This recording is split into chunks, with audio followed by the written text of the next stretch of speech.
आज आपण वाचणार आहोत वि.स. खांडेकर यांच्या अमृतवेल या पुस्तकातील भाग 2. चला तर मग सुरुवात करूया. ऐकलं का?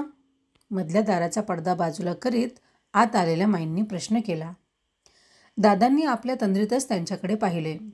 सतारीची तार एकदम तुटावी तसे काहीतरी त्यांच्या काळजात झाले.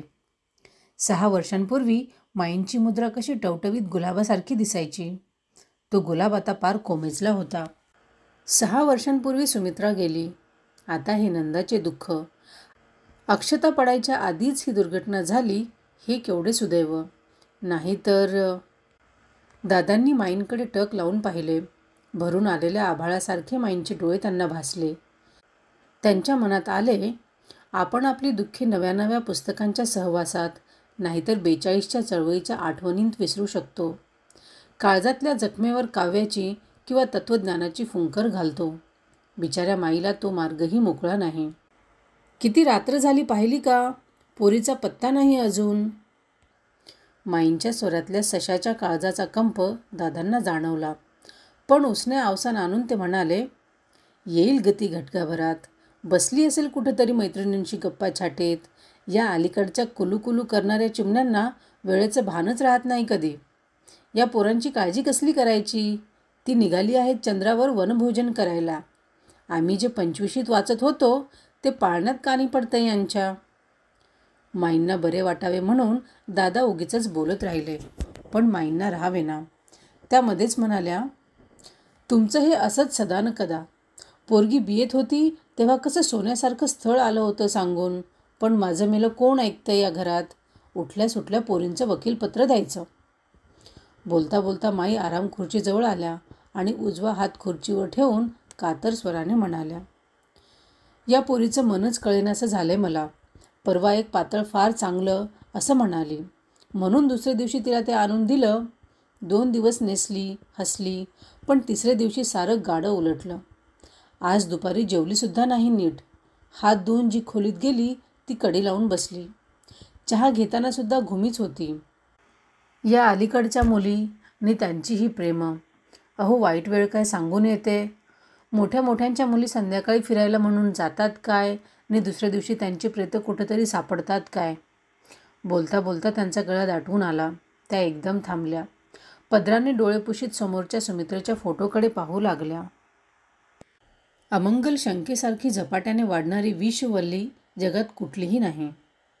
माईंच्या बोलण्याने दादा विलक्षण बेचैन झाले. संध्याकाळी बाहेर पडताना पोरीने खोलीत काही पत्रबित्र लिहून ठेवले नसेल ना.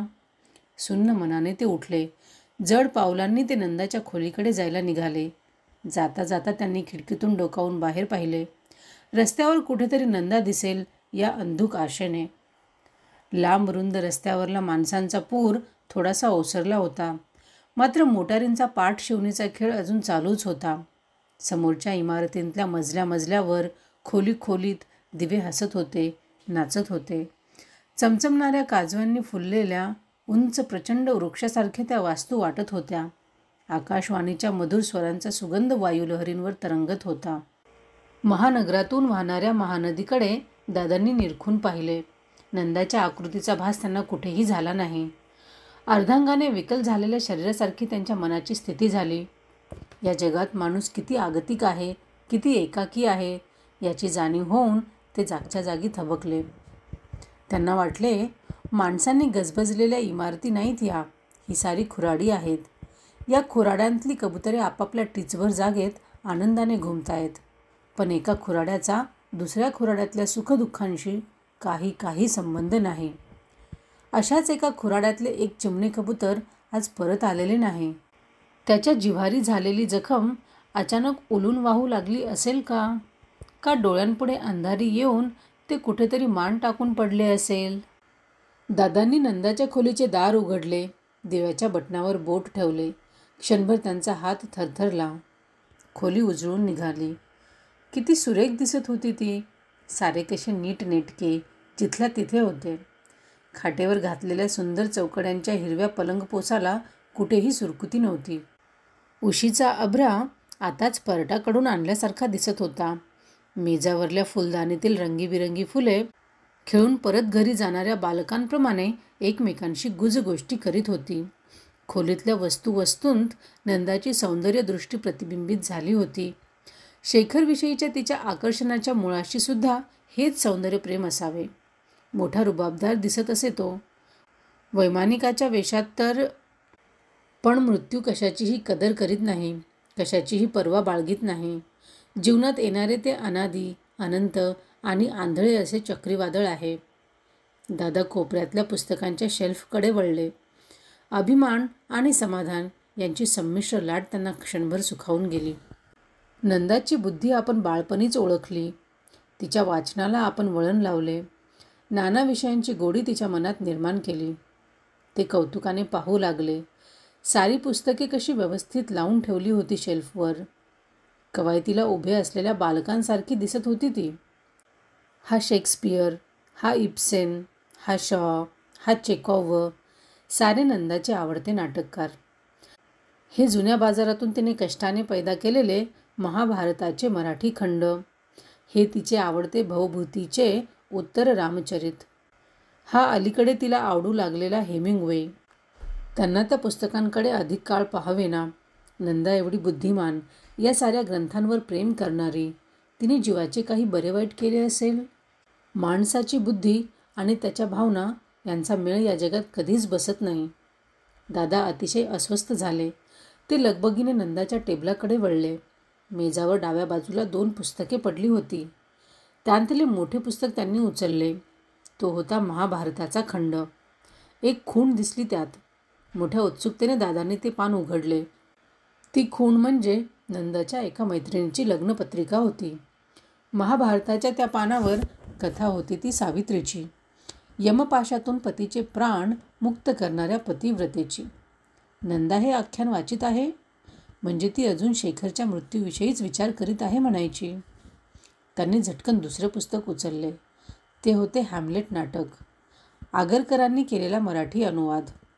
नंदाचे शेक्सपियरचे वेड दादांना परिचित होते. तिचे इंग्रजीचे प्राध्यापक नलिनीरंजन दास हे शेक्सपियरचे परमभक्त होते. नंदा त्यांची फार आवडती विद्यार्थिनी.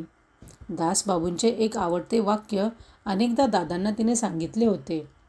दासबाबू नेहमी म्हणायचे, गांधीजींना मी फार मानतो, पण माणूस ही काय चीज आहे आणि जग हा केवढा मोठा अजबखाना आहे याची जाणीव गांधींपेक्षा शेक्सपियरला अधिक होती. गांधी होते अर्धे शहाणे. जगात पूर्ण शहाणा असा एकच मनुष्य होऊन गेला, शेक्सपियर. हॅम्लेटमध्येही खून दिसत होती. दादांनी ते पान उघडले. 3ऱ्या अंकातला 4था प्रवेश होता तो.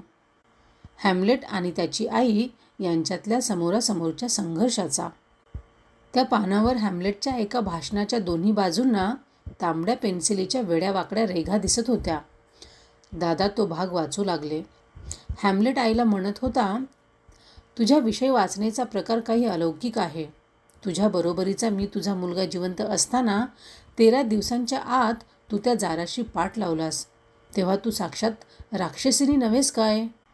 तुझ्या काम वासनेला जसा काही ऊत आला आहे. खातेऱ्यात जशी डुकरं लोळतात त्याप्रमाणे त्या अधमाला अंथरुणावर घेऊन जा आणि एकमेकांना मिठ्या घाला, कवटाळा, मुखे घ्या, हवा तसा धिंगाणा घाला. उठ इथून, मला तुझं हे काळं तोंड दाखवू नकोस. त्या वेड्यावाकड्या तांबड्या रेघांकडे दादा चमत्कारिक दृष्टीने पाहू लागले. परीट घडीच्या कपड्यांनी भरलेल्या कपाटातून सापाचे पिल्लू बाहेर पडावे तसे काहीतरी त्यांना हॅम्लेटचे हे भाषण वाचून वाटले. या खुणा कुणी केल्या? त्या नंदाच्या आहेत की आधीच कुणीतरी केल्या आहेत? या नंदाच्या असल्या तर एकाच वेळी सावित्रीसारख्या पतिव्रतेचे आख्यान आणि हॅम्लेटच्या आईसारख्या कुलटेची कथा ती का वाचित आहे? तिच्या मनात कसले वादळ उठले आहे? सावित्री आणि हॅम्लेटची आई, कुठे अमृतफळ आणि कुठे कवंडळ, कुठे ऐन दुपारचा प्रकाश आणि कुठे मध्यरात्रीचा काळोख. अस्वस्थ मनाने दादांनी टेबलाचा डावा खण ओढला. त्यात रबर, आकडे, पेन्सिली, रंगीबेरंगी फिती, 2-3 फाउंटन पेने असले बरेच साहित्य होते. तो खण बंद करून दादा उजवा खण उघडू लागले, पण तो बाहेर येईना. नंदा त्याला कुलूप करून गेली आहे हे त्यांच्या लक्षात आले. या खणात काय बरे असावे? इतरांपासून लपविण्यासारखे काहीतरी, झोपेच्या गोळ्या, कसले तरी विषारी औषध. आपल्या हळवेपणाचे त्यांनाच हसू आले. ते विचार करू लागले. बहुधा शेखरची पत्रे तिने या खणात जपून ठेवली असावीत. त्याचा एक सुरेख फोटोही होता तिच्यापाशी. तोही या खणात असेल. देवाघरी गेलेल्या बाळाची खेळणी आई जशी जपून ठेवते ना, त्यातलाच हा प्रकार. शेखर गेला. एक सोनेरी स्वप्न संपले. आता त्याच्या स्मृतीच्या मृगजळात गटांगळ्या खात नंदा किती दिवस राहणार आहे?